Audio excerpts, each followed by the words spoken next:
Bienvenue à ce cours où nous allons discuter ensemble de l'interprétation des indices scientifiques. En particulier, nous allons voir comment les résultats forensiques doivent être utilisés au tribunal. Nous verrons ensemble quels sont les défis rencontrés par les scientifiques et mettrons à l'épreuve la science forensique. Le but général de ce cours est que vous développiez une vision critique par rapport à la science forensique, voire par rapport aux sciences en général. En effet, contrairement à la croyance populaire, les sciences forensiques ne peuvent pas apporter des certitudes au tribunal. Nous démontrerons que les résultats forensiques doivent être considérés avec précaution et que l'on doit tenir compte de l'incertitude inhérente face à un événement inconnu. Pour illustrer ce point, prenons un cas similaire à ce que nous étudierons dans ce cours.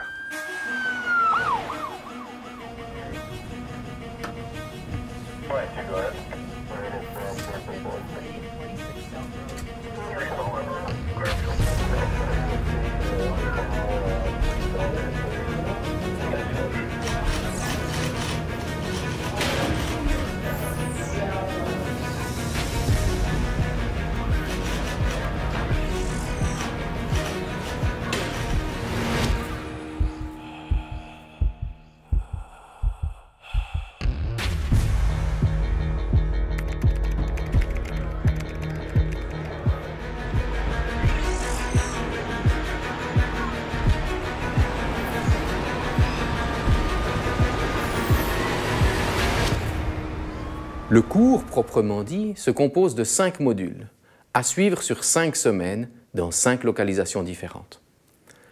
La première semaine, nous filmerons depuis la salle où se trouvent nos microscopes comparateurs. Cette salle est dédiée à la comparaison des traces laissées par des armes à feu, par exemple pour comparer une balle retrouvée dans le corps de la victime avec l'arme à feu de la personne suspectée.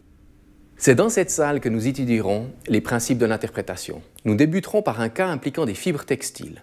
Cela nous permettra de nous focaliser sur la façon de gérer l'incertitude qui caractérise la vie en général et le procès criminel en particulier. Durant la seconde semaine, nous tournerons depuis la salle de microscopie. Nous étudierons l'importance de comprendre les besoins du tribunal et d'identifier la façon dont la science forensique peut aider le tribunal à se déterminer sur la question qu'il se doit de résoudre. Nous discuterons de cas où très peu de matériel a été retrouvé, par exemple un très petit nombre de fibres textiles ou un seul résidu de tir. Pendant la semaine 3, vous assisterez à une démonstration et verrez comment on analyse l'ADN en sciences forensiques. Nous filmerons donc principalement du laboratoire ADN. Nous discuterons des aspects concernant l'interprétation de l'ADN, notamment comment évaluer des profils ADN complexes. Nous verrons également de quelle manière tenir compte de la possibilité d'erreur dans le laboratoire.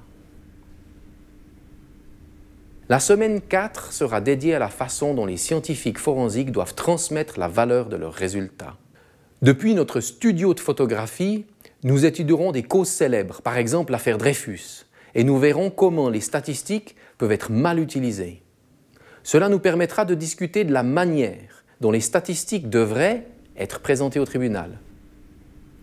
Notre dernière et 5e semaine sera filmée depuis notre laboratoire dédié aux empreintes digitales. Nous y discuterons le cas Dalager, où il est question de traces d'oreilles.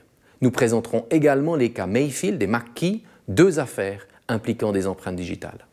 Ce qu'il faut retenir dans cette semaine, ce sont les enjeux et les critères qu'implique la décision d'identification. Vous comprendrez alors que la décision d'identification n'est pas le domaine de l'expert et que c'est une décision qui appartient seule au tribunal.